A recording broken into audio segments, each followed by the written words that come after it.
Okay, before we get started with the interview, chat, Jared, Daisy, hello. Jared, what's your Hello. prediction on what your tier list is going to be? So I have several, and now I have a fourth one as well.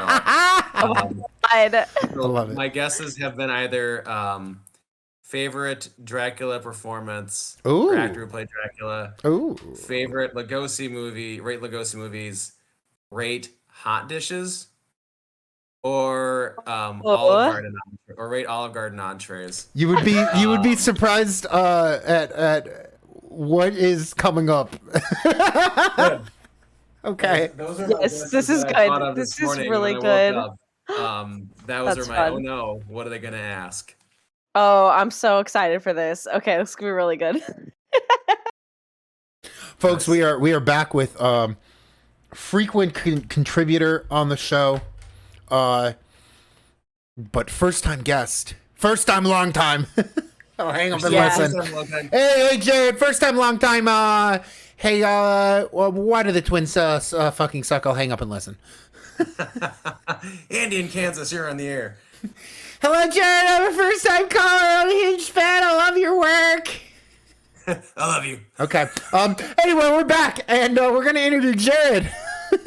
Can I do? But first, Can I? Do you want to do it this week, Days, or what? to thank the sleuths, Yeah.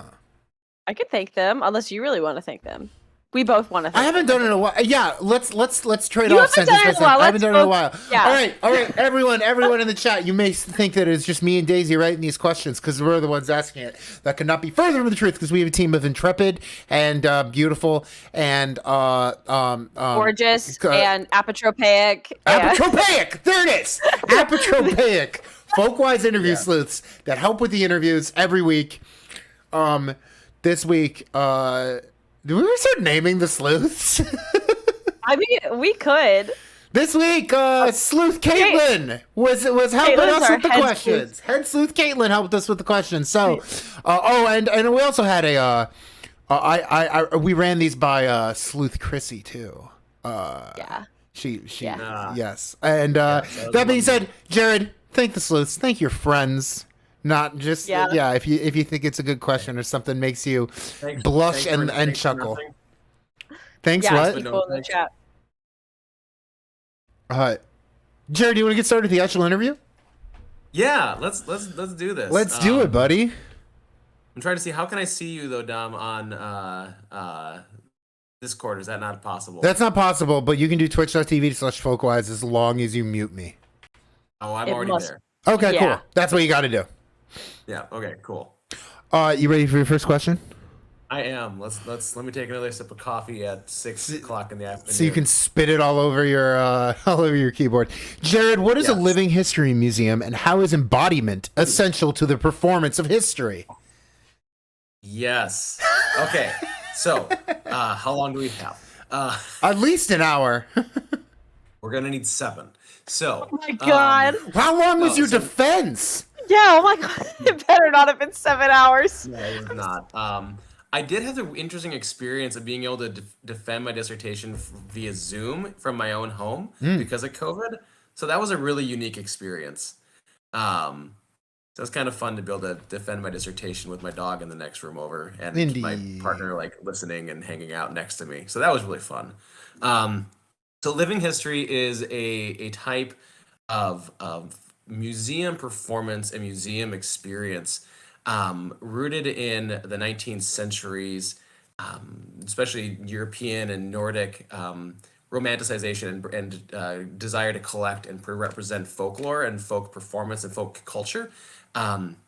It really began in Sweden with the first open air museum, and that really birthed this idea of taking buildings and culture out of original context and putting it into a new experiential like museum situation where you could go and see how things were done back in the day, as it were. And they started putting people dressed in original folk costumes in those situations in situ.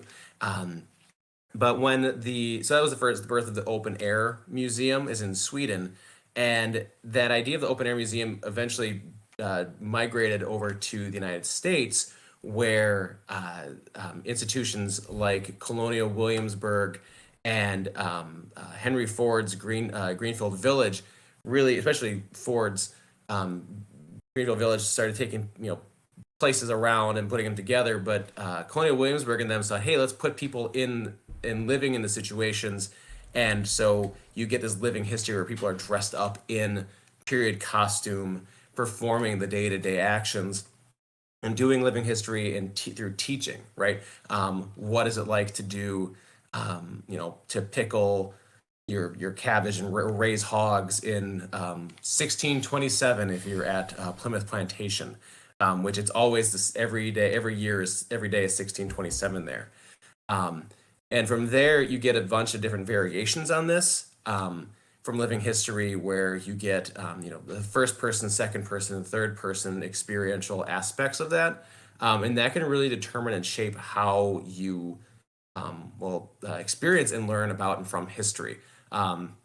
So Colonial Williamsburg, for example, does a lot of mostly first person.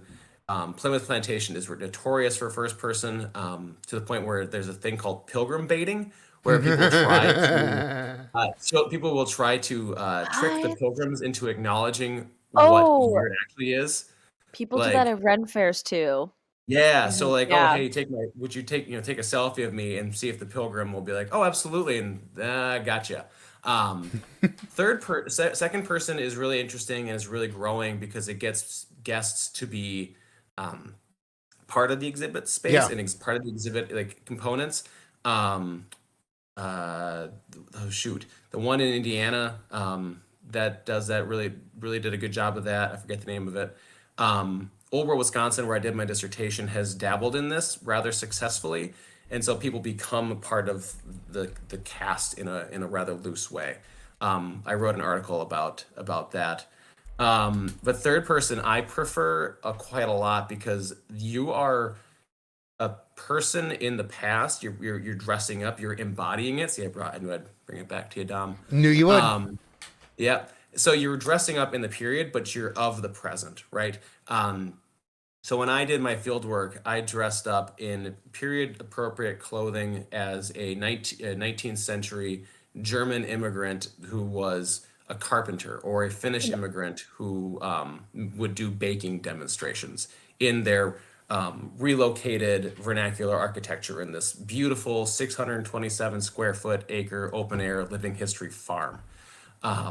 And so what's super cool is you're embodying that era. You're dressing up, you're doing the part, but with and you're getting to feel what it's like to do the part, because you're wearing like 5 layers of clothes in humid Wisconsin. Yeah. with no air conditioning, no reprieve. The joke is that everyone loses 10 pounds by virtue of just working, which is super cool. Great for trimming down beach season.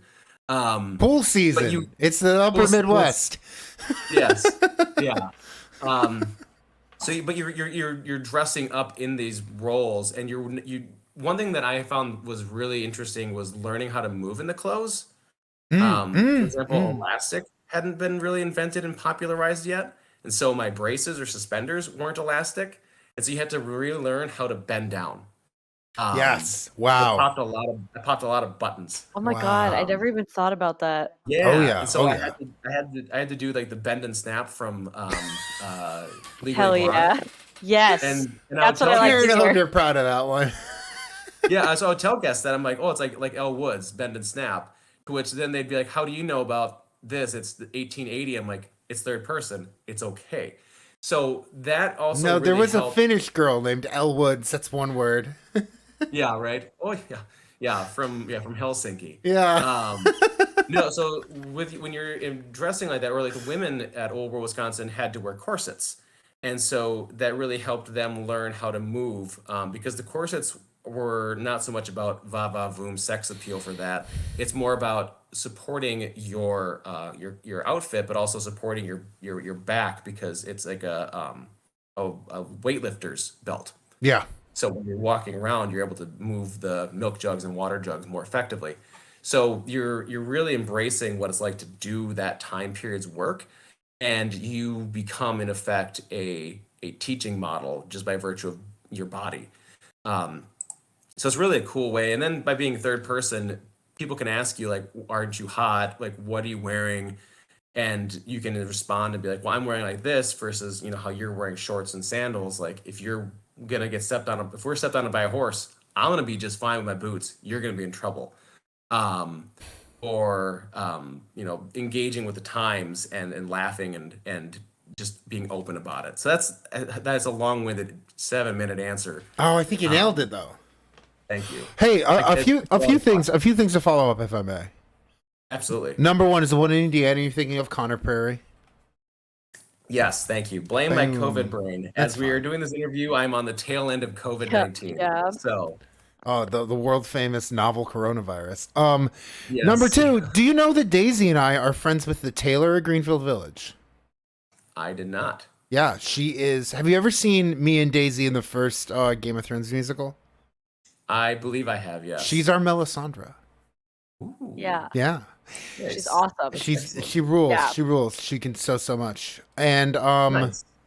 what's the last thing I was gonna say? That I haven't seen a photo of you dressed like this, Jared. I have. I need to. Jared, come to Florida. Come to Florida. Visit you and Karen need to visit me in Florida when you're healthy. But I gotta take you to the Living History Museum at the old Spanish fort. I would love that. I want to see your backstage take. Oh, and that's a fun thing. And also, so Daisy, I did manage to sneak in a selfie of me in my costume in my dissertation. Oh my god. Yeah. That's how I think I know about it. Yeah. Oh my god. And then if you go on Old World Wisconsin's website and like click the join the team, there is a not a daguerreotype, but a tintype photograph of all of the people that were on staff on July 4th, that 2019, and I'm one of them in the front row. It's pretty fun. Yeah, I loved doing living history work. Definitely not looking that up right now. Definitely not, for sure. Definitely not making an Injure album of just that so Jack can see. I'm in the front row, front right. Definitely not.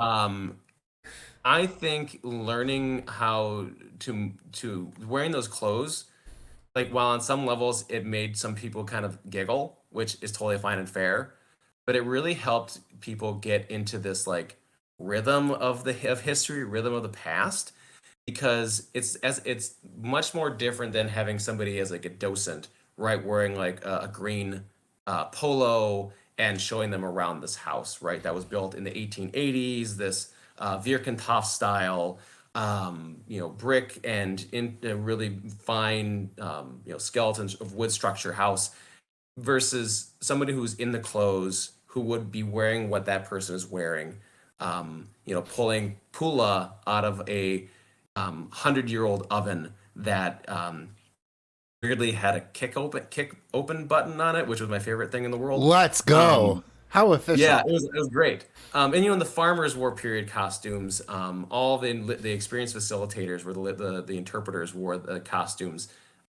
It really made that a more picturesque environment, because in a lot of ways you yourself also become an exhibit and part of the exhibit. So there's a weird, where do you separate the line of I'm an exhibit, I'm not an exhibit, because you kind of like merge together. And especially as you work with like the livestock. I think it really helps sell the heritage and the history of the place. And it makes you also a bit of an expert. Like if this person is dressed up like this and wearing all these layers when it's 102 degrees out in July in Wisconsin, they are either know their stuff or they are crazy. Why not both? Or sometimes yes. But then you get to learn how like you can tell people like, well, when I'm moving like this, it's my body's working this way. So it's a very kinetic, tactile aspect. Hell yeah. Daisy, I'm guessing you found the picture.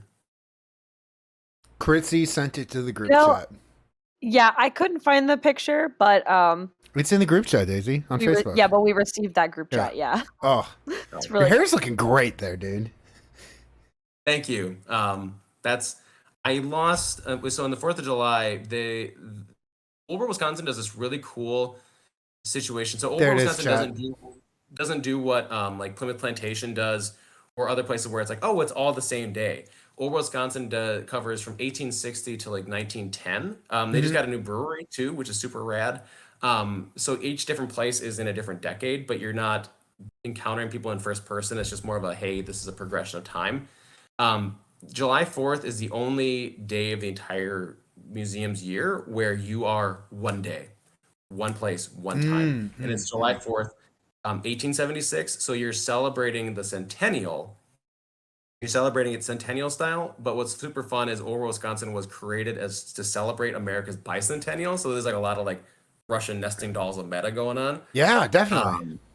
And it's super fun because then you play, like, I got paid to do my dissertation work that day by like playing like pickup sticks games with kids. Oh. And man, pickup six. Daisy knows this, but pickup 6-3 will always be my favorite. My God. Anytime I'm stuck on a game, I just describe the plot of pickup 6-3 to Daisy, and I'm better. I have no idea what that means. Daisy got it. Sorry. It's Metal Gear Solid. Nice. But you know, like, and it's super funny because I decided, because data is data, I weighed myself before and then I weighed myself after. And I, like, Data's data, baby. I lost like 3 pounds just by virtue of working out that day. Damn, dude. Yeah. It's a lot of fun. I recommend going to Old World, Wisconsin if you're in that part, if you're in Southeast Wisconsin, or just going and supporting your local living history museums, because those people are doing so much good work and so much research into the past and how to engage critically in the present. One of the best examples, and especially third person, what I love is you can bring in contemporary pop culture references. The blacksmith at Old World, Wisconsin, Perry Lauren, who's amazing, who was a professional blacksmith all of his career, then became a living history interpreter at World and naturally in the blacksmith shop. Because of third person, he always asks kids, you know, do you play Minecraft? And the kids just go, oh my God, yeah, I love Minecraft. And he'll get them to talk about, like, well, do you use the anvil in Minecraft? Oh, we use the anvil. What's different about their anvil versus my anvil? So he gets the kids immediately engaged in comparing and contrasting video games with the real world. And so it gets that buy-in immediately with the kids. And the parents are just like, oh, they're engaged, I'm learning, you know, and it's just super easy to make it relevant to people through that means that kids will, you know, if they don't remember, you know, when the exact processes of welding or smelting or anything, they at least remember that they engaged with an anvil and they smelled something, they touched something, they heard something. Yeah, I love the blacksmith shop. Is just like the most dynamic place in that space. Jared, I'm gonna say this because I know Daisy is like screaming this internally, but you have no excuse to have not played Minecraft at this point. Yeah, I'm aware. It's so good. We gotta play. Okay. Do you want to circle back to vampires, since it is kind of the theme of the episode? Yes. Okay. Jared, what's the deepest vampire lore that you only learned because you're someone who taught a vampire lore class? Ooh, that's a good question. You know, I think what I find is so interesting is comparing like the fact that vampires are not just an Eastern European creature. Right? There's vampires all around the world. Like the Mananangal down in Australia, of course, COVID brain, I'm forgetting most of them. But my favorite one, because I've been teaching about vampires, is the Draugr in Iceland and the Nordic sagas, and seeing how this idea, now they're not vampires in the more contemporary sense that we know them, but they're vampire adjacent. Gotta put that in there. Vampire adjacent. Dracula's Nordic cousins, perhaps. Yeah, right. So it's just such a fascinating thing to see this idea of this fear of the undead, and the undead being this like force that will consume you in one way or another, and how this is. I caution against the word universal, but it seems it's a global almost. It's polygenetic. Yeah, Yeah. right. Like it's an interesting thing that these cultures that have not spoken to each other for ever or at all can still have these aspects of, if dead, we'll come back may Yeah. eat me or break my neck, or in the case of the Draugr, will like ride my house, which like can be interpreted as literally going on your house and like riding your house like a horse or making noise, um, and are just impossible to kill, right? And there's a specialized knowledge of how to fight the undead. There's specialized knowledge of how to avoid becoming an undead victim or X, Y, and Z. So there's just interesting things that are like, it's that's kind of my favorite aspect of it is seeing the other variations of the undead. Yeah, that's cool. I feel Yeah, like I that think the so. class must love that. Yeah, I think they did. I had my first lecture yesterday for my summer class, and they seem to enjoy it quite a lot. But I mean, I focus mostly on the Eastern European, Hungarian, Romanian variation that is more popular and well known. Hmm. Um, but and I was just I think the other obscure thing that I find so fascinating is how to test if somebody is a vampire. And in some Romanian traditions, Wait, how do you do this now as like your new greeting to people? I would definitely adopt the method of confirming my acquaintances are not vampires. Like that would just be my new gesture upon meeting an individual. oh, it's Like, like do you testing. do That's this not to very. people? Well, Not to get ahead of the so questions, Daisy. That's not very neighborly of you. yeah, Yeah. right. But one of my favorite ways that people in especially like Romanian traditions would test if someone is a vampire is to bring a white horse over to the grave of the suspect and see if the horse will or will not walk over the grave. If the horse won't walk over the grave, that person is sus. That person's a vampire. Oh Interesting. my Um, god. and I think Horse that's girls in the chat, Horse yeah, please. girls that in one's Your chat, sleeves are please guiding us. pop off. what's super Apotropaic cool, horses. Oh my god. right? Yeah. But I think what's super fun is Anne Rice included that scene in a scene about that in Interview with the Vampire, and I geeked out really hard when I read that because that is absolutely part of the folkloric tradition of some rural villages of if a white horse will not walk over the grave, that person is absolutely a vampire. The When in pale reality, like the mare. horse might not want to walk over because like, well, that's a fresh grave. There's a hole. I will break my hoof. Like Hmm. like, um, so that's kind of maybe a deeper cut that you're looking for too, Dom. I love it, That's so good. Yeah, Jared. I think it's Moving fun. on to some wow. So I phrase this other than new directions. You Oh, are okay, you're the new editor of New Directions in Folklore. that is What is the correct. newest direction in folklore right now? Ooh, that's a good question. So right now I'm working on putting together a regular edition to put out with a couple of really cool articles that'll be coming out soon. We do have a special issue about teaching and doing folklore in the pandemic. Hmm. So I think I'm really interested in seeing what's going to happen with folklore and our studies of lore. I don't want to say post-pandemic because we're still in it. Yo, uh, try not to cough. Um, Doing great, bud. so I what was that? You're doing great. You're doing great. Yeah, I'm gonna jinx it in 5 seconds here. Um, so I really think it's gonna be more a lot of health is gonna be some aspects of it. I'm really interested in doing a special issue probably next year on folklore and mental health. I think that's something that we need to really and there are folklorists out there who have been doing that work, and I really want to help promote that. I also really think as we face total climate catastrophe, the folklore of climate change is going to be an issue I want to push forward. And also maybe how to fight fascism with folklore, which is there's a great book out there that I have inconveniently out of reach on like how the Norwegians fought fascism using folklore during the Mm. Nazi invasion. Hmm. Hmm. So how can we engage fascism in America with scholarly folklore and actual real life projects? So I think the new directions. I don't want to say direction. I think it's more of a multiple directions is going to be really health and probably activist related. Mm. Because we've seen a lot of with the digital aspects of it, right? That's when the New Directions has had a lot of its bread and butter, and I never want to squelch or not promote that because that's really important, right? looking at Slender Man and all those aspects and memes. I mean, my first published article was on Star Wars memes, for example, right. in New Directions. So I think it's going to be that's kind of the directions I'm wanting to take. New Directions is that more public health and active engagement aspects.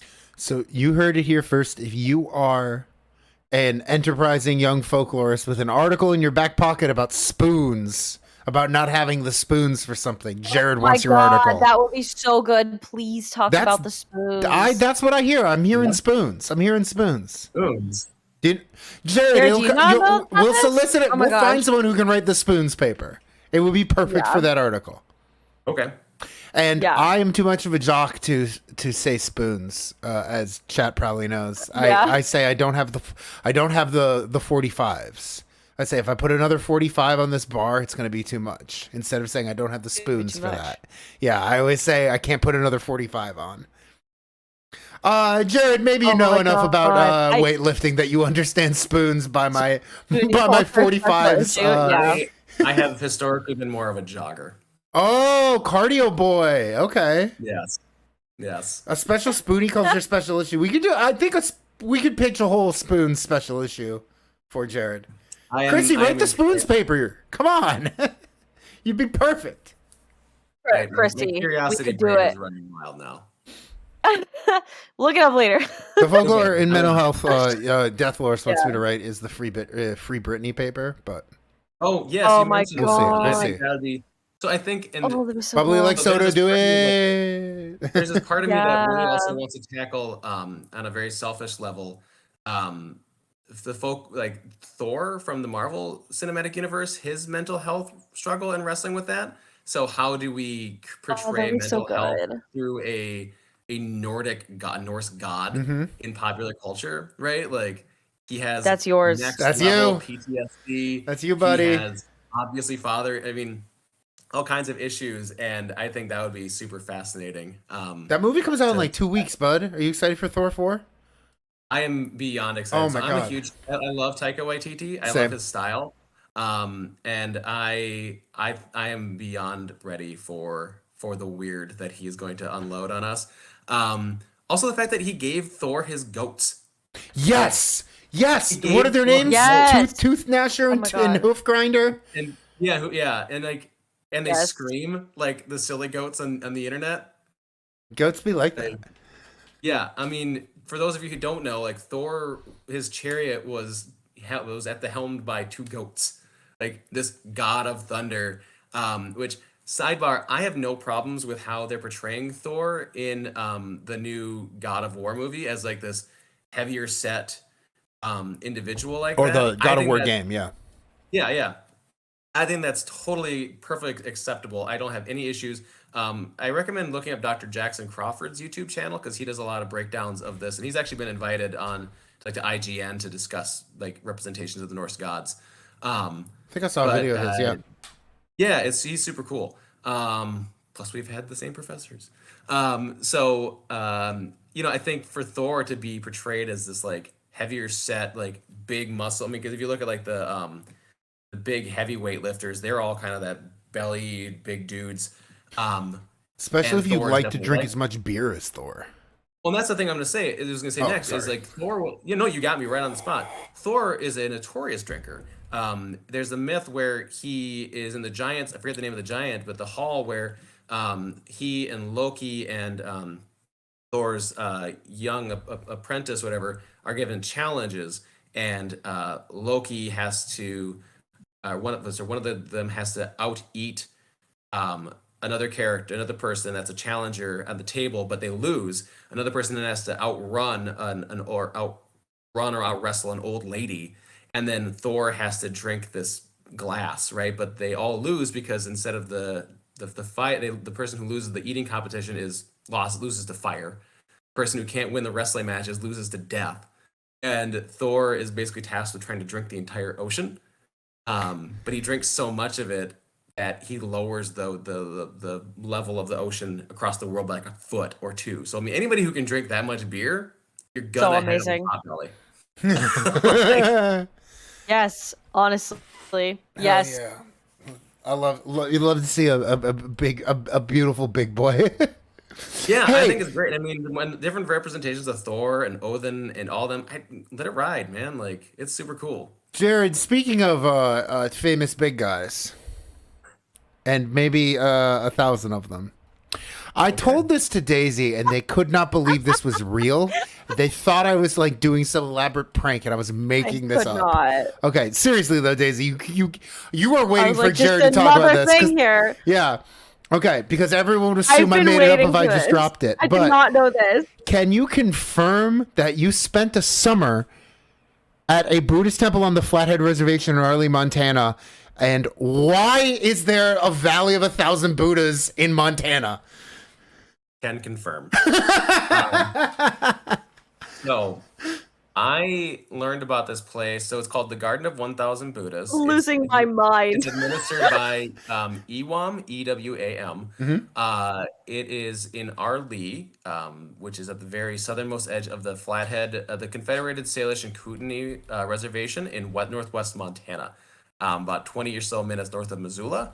Um, so I learned about this place when I was a member of AmeriCorps Vista, and I befriended the people that ran it, and I decided to come out and do a master's in cultural anthropology's thesis on heritage production in diaspora. So what happened is, so you have to go back to the 1950s, where Tibet, being a theocratic state, um, full of monks and lamas and this beautiful country. But then China, after the communist revolution, decides that, hey, no, you're part of us, and they invade and annex Tibet, and they force His Holiness the 14th Dalai Lama Tenzin Gyatso to flee, and they take over Tibet. Uh, then the communist government imprisoned thousands of monks and forced them into labor camps. And one of them was, especially the high-ranking lamas, was Dolchen Tulku Sanyak Rinpoche, who was viewed as a reincarnation of a very important figure in Vajrayana, or Diamond Vehicle Buddhism. Because there's three main versions of Buddhism. There's Mahayana, Theravada, and Vajrayana. And they imprisoned him, and so he grew up. He spent his adolescence in a Chinese labor prison camp, and he worked there.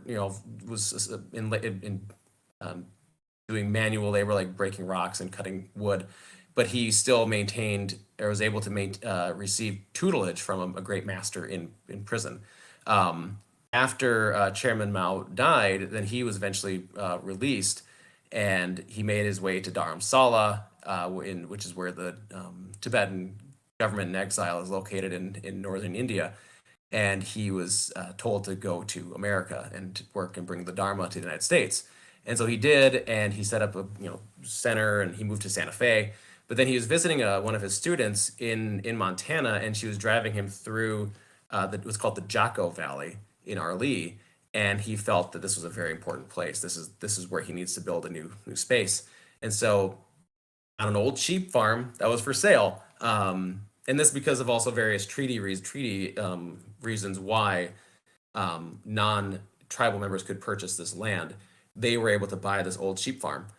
And on it, he had this vision of building a garden dedicated to peace. And so over the last 10, 15 years, they have built this beautiful space, which is centered around the Dharma wheel, right? The 8-spoked Dharma wheel, which is about the eight noble truths. And in the middle is so around the outer wheel are individually hand sculpted or cast. Oh goodness, the words escape me off the top of my head. I'll think of it in a minute.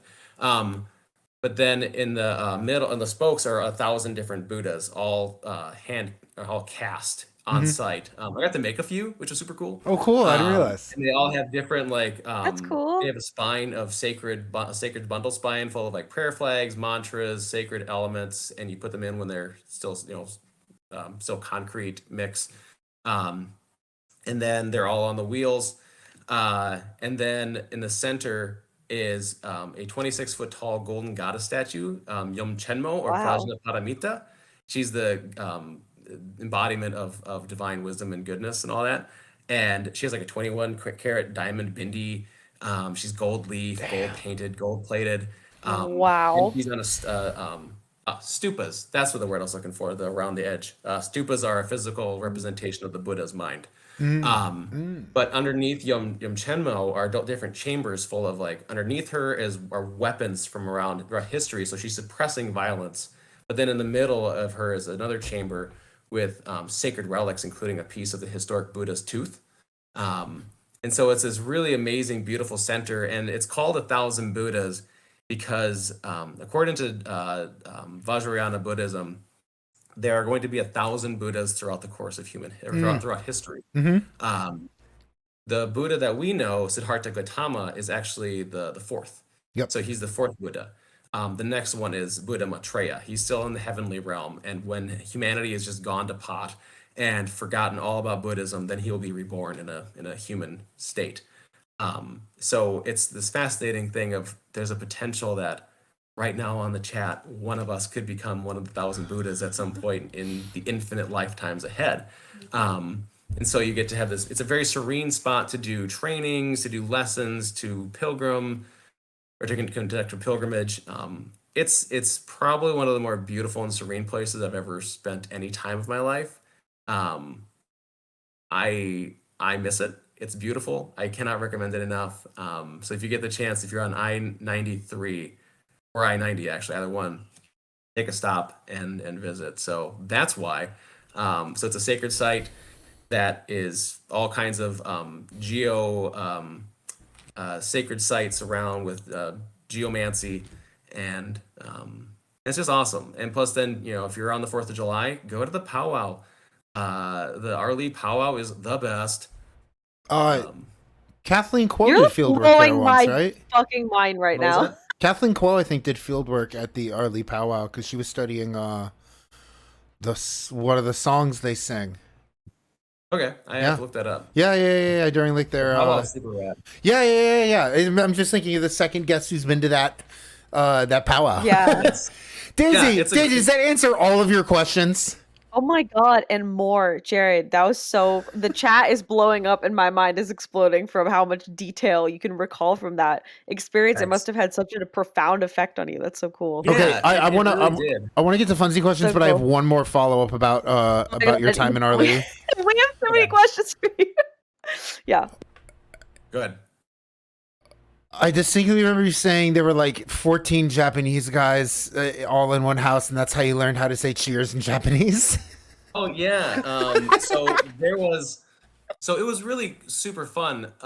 They had there's multiple houses on site, right? Yeah. There was the house that was where the monks lived, on the other side of the hill, and it's a very surreal moment when you walk into this like ranch style house, and normal door, normal entrance, and all of a sudden inside is complete out Buddhist temple with like red bookshelves and tankas and golden statues, and then you turn around, there's a kitchen that you're just like making tea, and the monks wouldn't drink alcohol, but when they would pour wine for the gods and sacrifice, they'd be like, "Hey Jay," because they'd call me Jay, "drink this," and I'm like, "Oh, okay."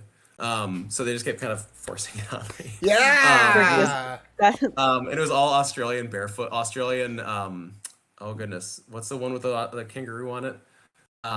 Yellowtail. Yellowtail. It was all my God. Yellowtail because Oh my god. Oh my god. You're The getting like grocery store, 2014 hilarious. white girl wasted out here in Montana. yeah, Getting the white grocery girl store wasted and at the Valley of a Thousand Buddhas, the my Jared Schmidt story. Welcome to Jared's world. But then the other house was the Sangha house. So Sangha meaning community, and that's where the people who lived there and volunteered would live and work. Yeah. But when they had a group of pilgrims from Japan arrive, a group of like 14 Japanese pilgrims, men and women, and they stayed in the house, and so the rest of us we camped in the backyard, and they just welcomed us right away. And in the morning I wake. So I think a lot of people forget that Montana gets really cold in summer and autumn, like in late September, early spring, September. It can still freeze. So I'm waking up at like in 31 degree temperature, and I'm like, I was not prepared for this. Oh my But god. these pilgrims, God bless them, they gave me. So you know how we have those little heat pads that you shake up and Yep. they work. The Japanese have a better one that literally has a symbol of a penguin on it, and you take it and it has an adhesive that you tear off, and then you put it on the outside of your socks or whatever surface, and it sticks. And it's Oh, heat, boss it. and it's That is That's it awesome. is much it is better. it was a game changer. Like I Holy told this shit. pilgrim that I'm like, you are my new favorite person for all time. Um, Wow.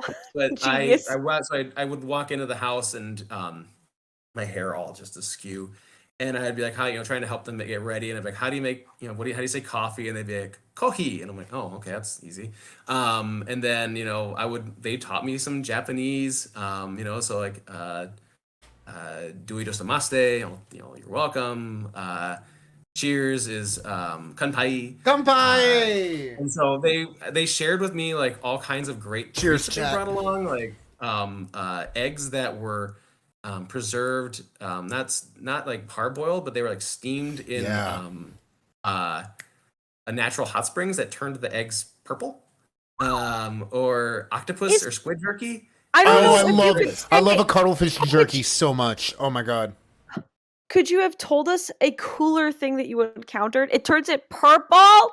The folklore. Daisy, cover? I told you we could do the whole interview about this summer. Oh my god. So it was really great. I recommend going, and especially if you're in the area around the week of September 11th each year, they do a peace festival, which is why I went out there initially, because they do a whole thing to commemorate peace and bring peace to the world.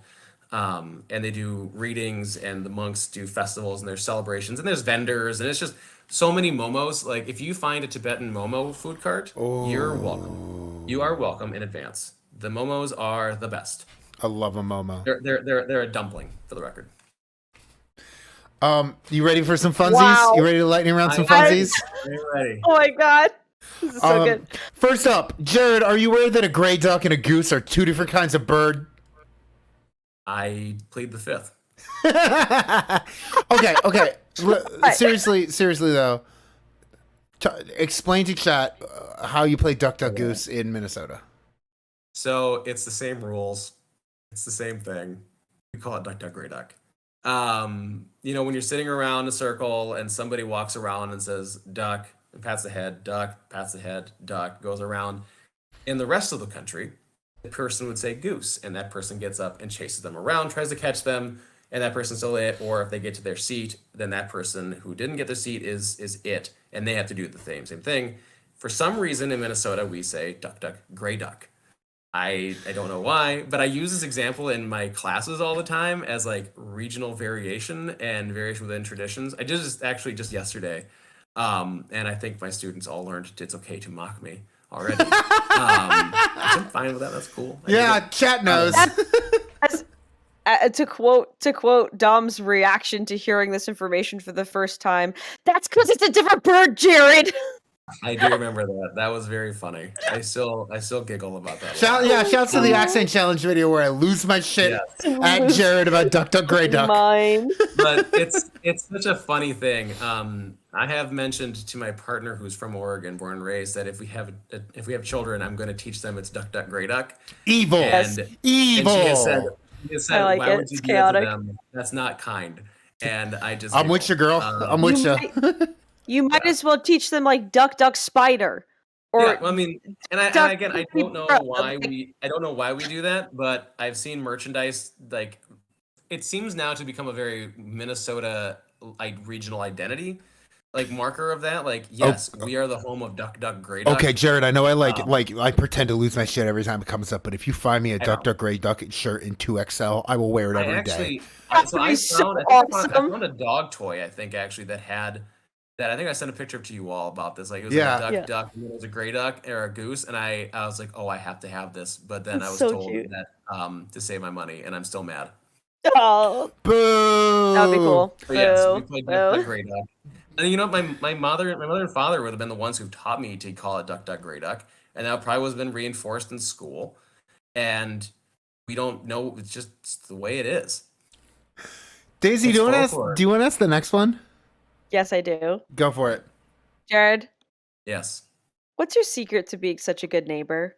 You're out here being neighborly. You know all your neighbors. You talk to them. That's not normal for our age. We do not talk to neighbors. What makes you so neighborly? What's your secret? What do you know and how do you know it? Does he know things? Let's find out. So the first thing is the first trick is having a cute dog. Oh, I have underestimated that as a tool. As a cat Yes. person. So Yeah, didn't even think about it. I have to also just give a lot of credit to my parents and probably to my hometown as well, because I'm just very much been raised to get to know your neighbors and talk to them and be a very gregarious individual. I guess when your father is a car salesman and a mother is a teacher, it kind of rubs off on you in ways. Now that you said that, I get it. I understand the energy now. I'm like, oh yeah, okay. That's so cute. So, they very much taught me the value of befriending the people around. And I'm also very lucky in that where I live right now on the coast, that my neighbors are just super awesome. Like, we will all just gather together and at random moments and just be like, well, looks like it's a town meeting now. And just chat. And it's all multi-generation people. I say that. I'm the youngest. You are the second generation. So good. So, I think that the trick is just being open to have conversation and offer help for people if they need it. And that really helps or assists community building and fostering a sense of place. And especially during the pandemic, like, we weren't going anywhere. And so we ended up really building a tight-knit little community in our area of people to support each other and to bring stuff over, or have cocktails from 6 feet apart, right? So I think it's just also it's a combination of, maybe that's just my gregarious personality, and I'm very flattered by that question, by the way. I'm gonna That was all days. That was all days. That's me. That's my question. Yeah. I'm just gonna Minnesota blush over the corner here. This next one, you could guess who this is a question from. But this is.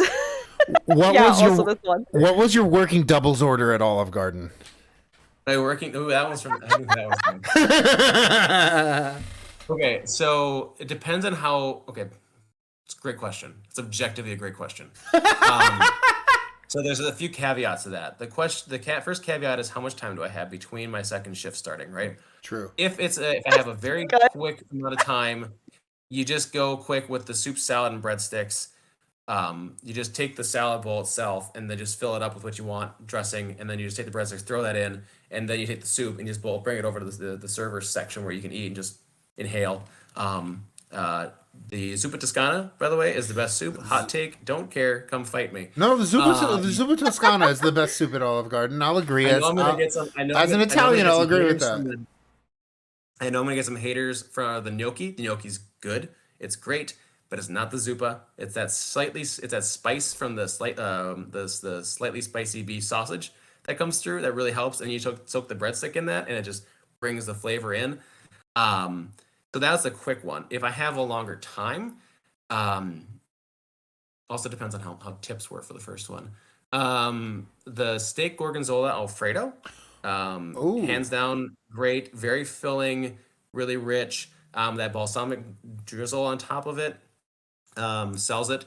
Otherwise, the chicken scampi was great because it's a little lighter. You get some more vegetables, you get some more peppers. The chicken's not overly breaded, and it has the angel hair pasta, so it's not like you're walking around the next shift with a brick in your belly.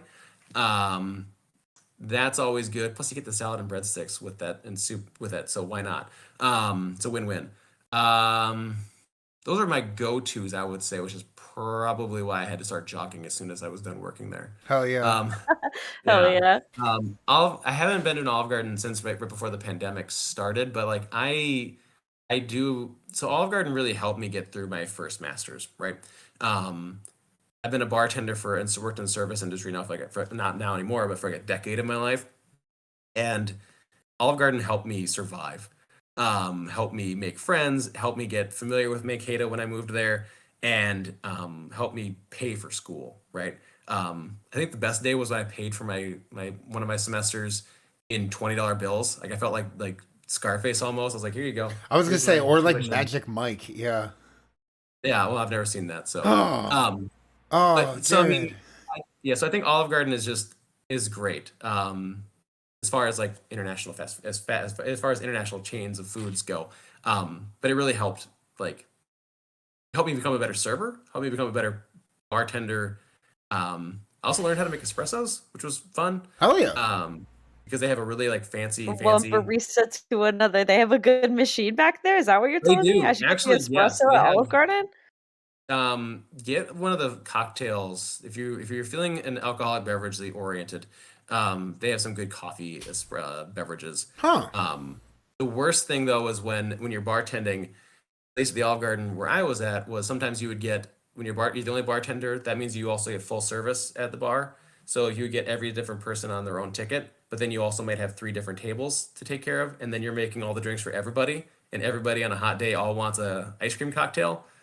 Um, you just gotta buckle up. Oh my 'Cause god. We gotta talk about what Death Loris is saying in the chat. what does Death Roll Jared, say? where's the service industry issue of New Directions in Folklore? Also, Lillian That would be Devane, She who's wants to write an what was that? autoethnographic articles. Anyway, go. no, but also Um, Lillian Devane, who's getting her master's at Oregon, has a very popular podcast called Front of House, and you gotta get her. nice. Actually, Jared, you just love that. You love that show. Yes. Yeah. Okay. Yeah, Yeah. I loved my years of working at Olive Garden. Because they helped pay for school, helped make me a better person all around.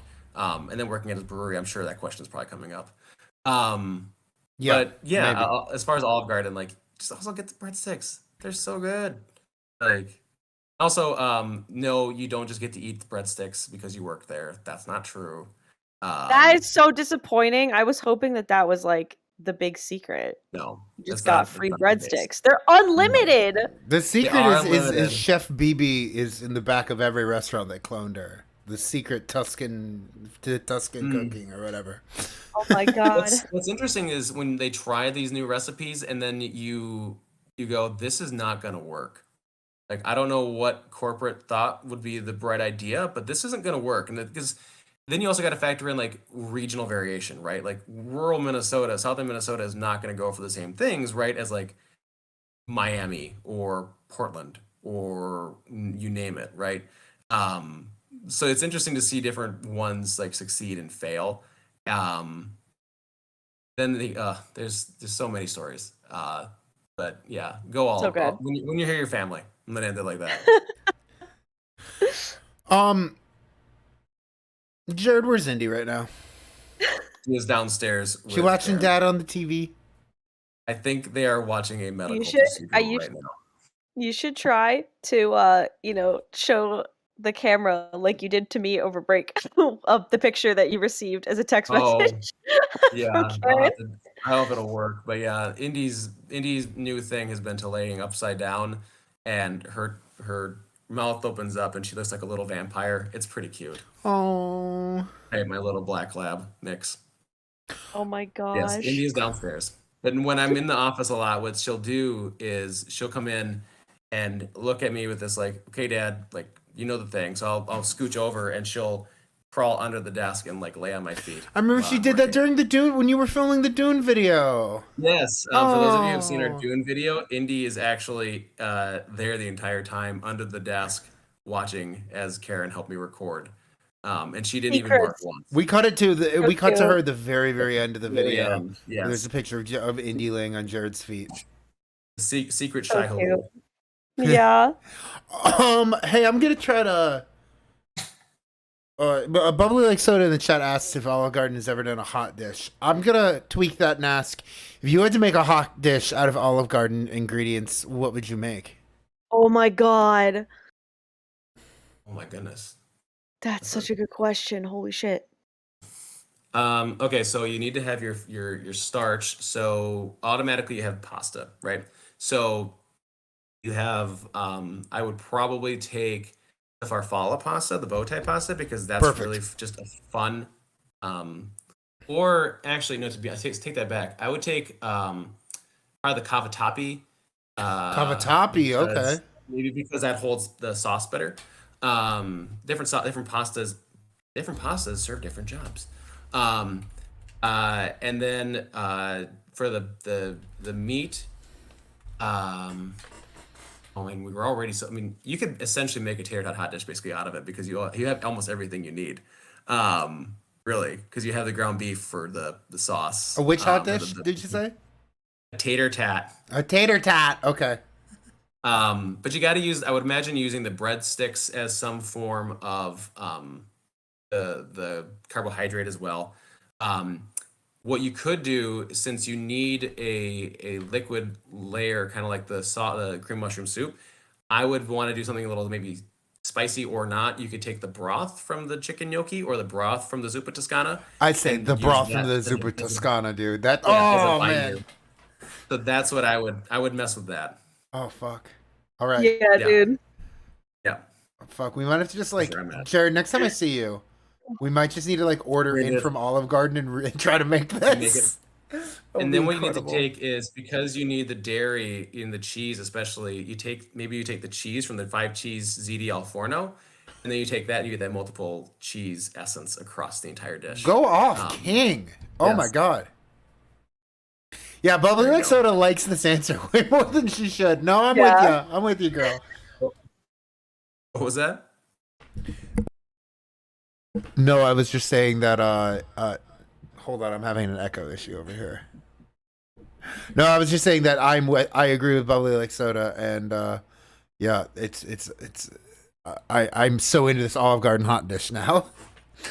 I am very intrigued by this. My brain is moving faster than I can keep up with it. It's kind of a problem. Let's make something happen. It's a pretty good idea. It's All a right. pretty good idea. Jared, last one for the tier list. You ready?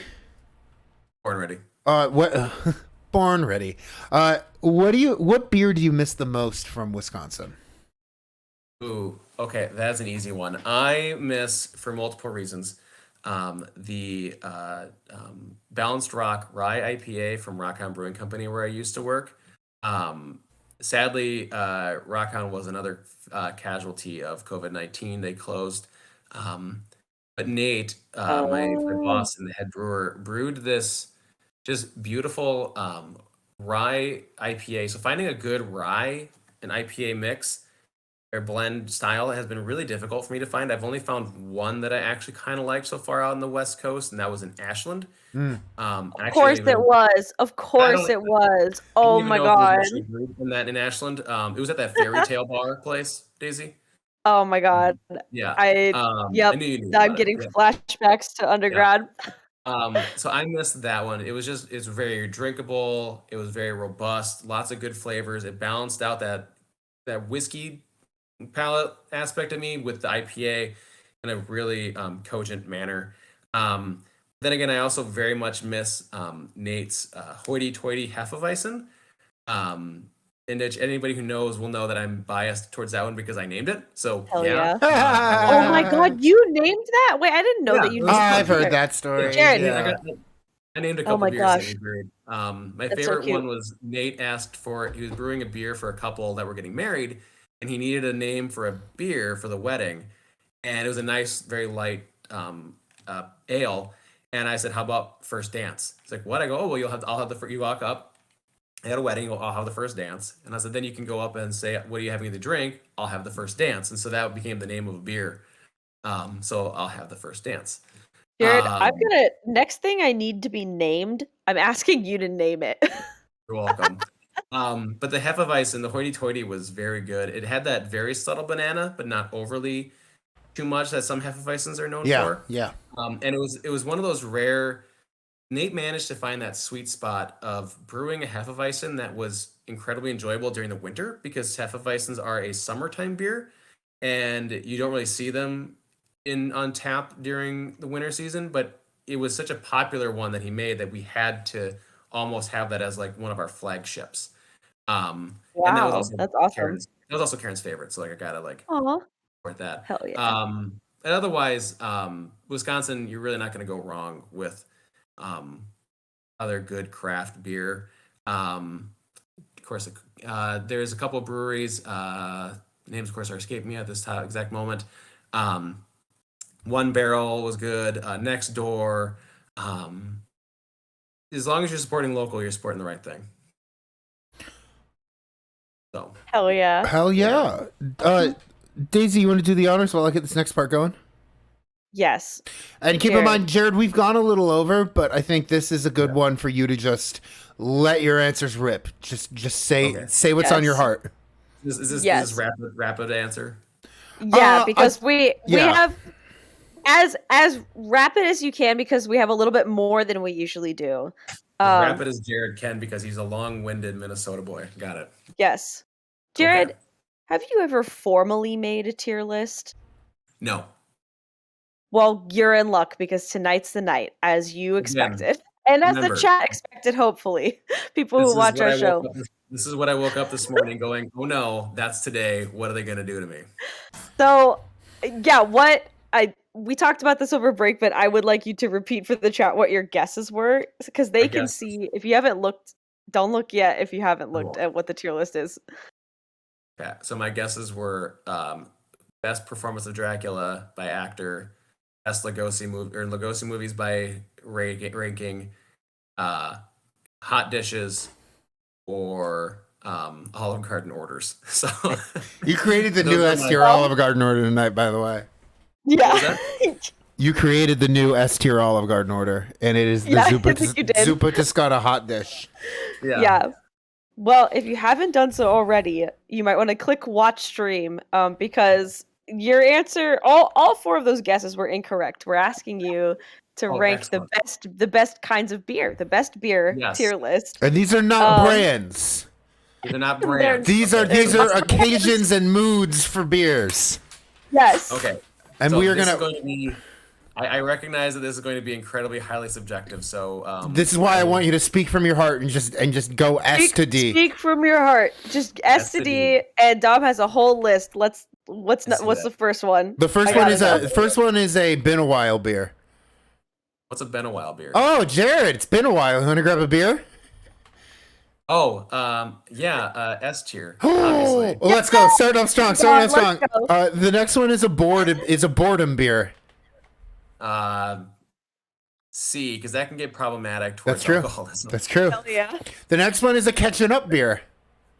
Oh, also S tier. Is it below? Yeah. Is it below a been a while? I feel like there's a gradient between been a while and catching up. I feel like it's above. It's above. It's above. It's above. Okay, so it's less pressure than been a while.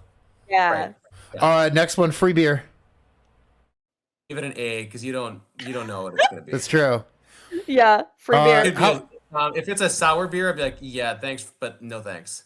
That's what I'm having. Oh my gosh, I like sours. Next up is a Friday beer. Sour crowd. Friday beer. Ooh, that's an A. Above free beer or under free beer? Above free beer. Yeah. Hell yeah. Again, because if it's a Friday beer, odds are good it's something that you or your neighbor has already, and you know what's gonna be good. Next is a golf beer. Ooh, give that a B tier. Yeah. Okay. Because I haven't gone golfing in a long time. I do a good. Sometimes the brewery, the golf courses tend to carry the more mainstream beers. So what you're gonna get there, bud, is more of the mainstream like rice lagers. So that's not my preference, but plus it's overcharged. I used to work at a golf course, you get dehydrated hella quick. Yeah. You can get dehydrated hella quick. Absolutely. Like I said, I worked at a golf course. So, I see this I saw this all the time. Next up is the Gang's All Here beer. So I'm imagining this is with my Folkwise family. So that's an S tier next. Aww. Now we're an S. Oh my gosh. Wow. Top? Oh my God. Let's go. Yeah. I can't wait to share a beer together. With the pandemic, it's been hard to get the gang all there. Yeah. Together, especially since we're been as careful as we can, and it's tough, and there's very few places to actually go and have a gangs all here together beer. That's right. We did have that after my dissertation defense at a little place, which was very special. Aw, that's cool. Yes. Jared, the next one is a hard day's work beer. I don't know what that is. Oh, Oh my Hey! I'm like, you gotta be covered in sweat to drink that, you know? yeah, no, I do all the like the yard whipping and or lawn whipping, and that's always good. Hard day, yeah, give that a high A. Yeah. Next up is the last beer. Yeah. That how was the night gone? Um, give that, give that a C because then that means you got to go to the store. Yeah, Top of C, high bottom of C. C, high C. Yeah. Top C. Yeah, because then you're like, oh, now I got to go to the store, or that's that, or if do I decide to go to a wine because this could be a bad idea. Yeah. Next up is a whole lot of beer. S tier, obviously. S tier. Now, where's that rank? Where's that ranking us? Bottom. Because sometimes just because you have a whole lot of beer doesn't mean it's always good. That's good. That's right. Yeah, I was gonna say, usually if you have a whole lot of beer, it's a Bud Light. Next is the morning beer. Extra. I'm gonna give that the D because I'm not one of those. That's not my I feel like that's teetering too much towards a territory of problem. If there's a beer that's left open, I'm like, nope, I'm just gonna pour that out. That's not, or I'll use it for cooking. You're gonna have some fun with these next couple. The next is the shower beer. Yeah, the next. Oh, a Bauer. A beer You in the call it shower. a Bauer? Is this another? I learned this in Montana. Situation? I learned this in Montana. If you're having a beer in the shower, it's called a Bauer. Wine in the shower is a Wower. Coffee in the shower. Shots in a shower are called a shower. Fuck. Shower, yeah. So schnapps in the shower. Oh my God. Schnower. Oh, I would love a schnower. Just like a peach schnapps. Peach schnower. So I'm gonna give that a mid. Give it a high B.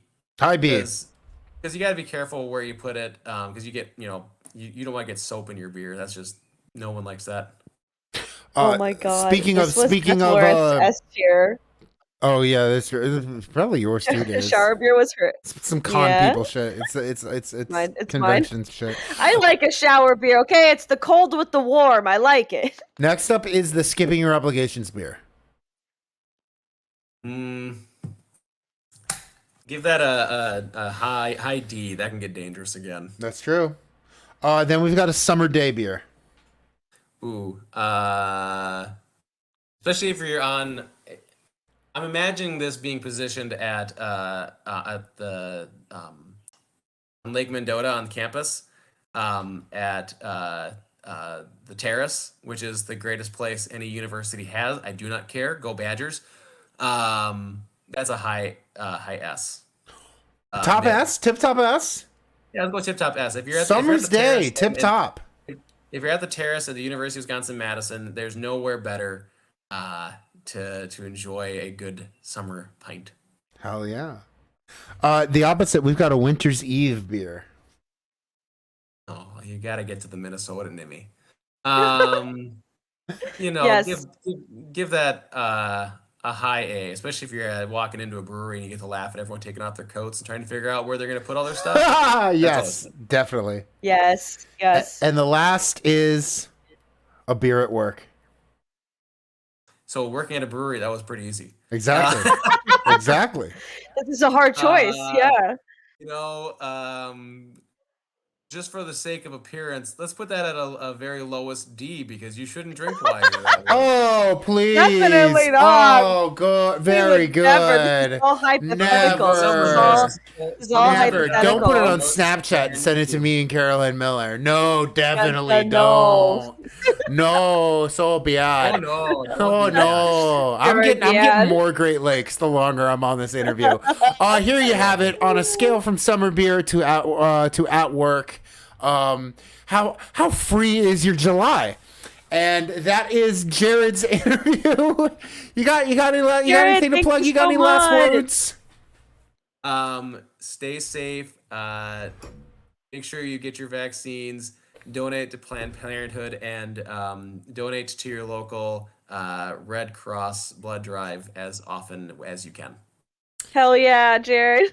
We would normally say ladders for Jared, but I'm gonna say garlic. I'm gonna say garlic for Jared. We have a Jared emote, okay? We have a Jared emote, and he's finally on the show. Yeah. There you go. I love to see it. Thank you so much for doing this interview, Absolutely. Jared. It was my pleasure. It was a lot of That's so fun. It was fun. our pleasure. This was great. Hell yeah.